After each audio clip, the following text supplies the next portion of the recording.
I am Mrs. Hemlata, pursuing PhD in Department of Criminology, University of Madras, Tamil Nadu, India, and my topic is forensic speaker identification. In this paper, I am going to describe forensic speaker identification using format analysis of Tamil oral vowels. The increasing number of cases we are receiving with mobile phones, and hence speaker identification becomes imminent in the audio recordings of incriminating crime cases. As we all know that voice is very unique because of the anatomical structure of the speech organs and the idiosyncratic articulatory gesture which is produced by the individuals. The formants which are there embedded in the speech wave is the concentration of acoustic energy around a particular frequency. In this particular case of murder, where three suspects are involved in producing the incriminating speech, and one claimed to be the another suspect during the speech is proved otherwise by examining the formants of F1, F2 and F3 of the Tamil vowels A, E, A. So here the objective is to record the control speech samples using a new approach, as one of the suspect is cannot read or write. So and also to prove the formant frequencies are essential for speaker identity. To examine intra-vis inter-speaker differences using formant frequency of vowel in real crime case. For the first approach, that the control voice recording, we have created an audio file from the incriminating speech for each of the speakers, that is the three unknown speakers, and they were asked to listen to these audio files and repeat the same. So when they repeated, the same thing was recorded using two mobile devices, one mobile phone and the other one is the digital voice recorder.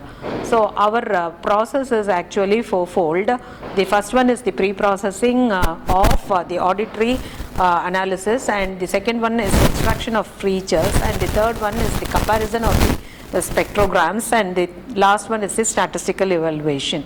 So after completing the auditory analysis, the acoustic phonetic analysis is carried out using the softwares CSL, where the spectrum of the known and the unknown speakers are compared, and the data of all the speakers and their profile has been provided in this particular slide, and the tools used for this examination is also provided. And the results of the Mann-Whitney U test with the significant level of 0.05 is provided in the table, in which the speaker A against U1 and speaker B against U2, there is only one significant value. All the others are non-significant values.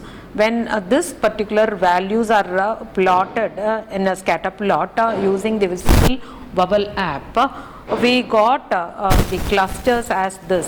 C and U1 formed a cluster, B and U2 formed another cluster, and A and U1 formed another cluster, indicating that A and U1 could be the same speakers, B and U2 could be the same speaker, and C and U3 could be the same speaker.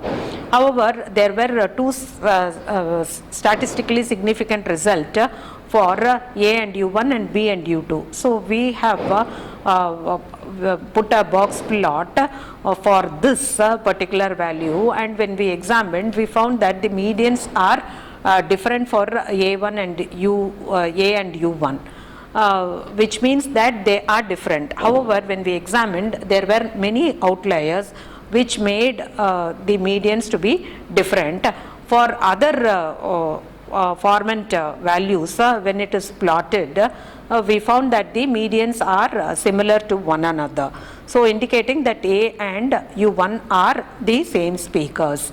So by doing the auditory impression, spectrographic analysis and statistical approach together, we have a reliable identification of the speakers. Hence we were able to conclude that speakers U1, U2 and U3 in the incriminating audio recordings as speakers A, B and C.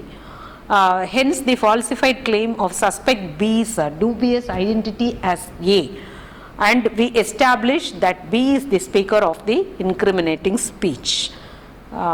This is our department, and these are the references. Thank you.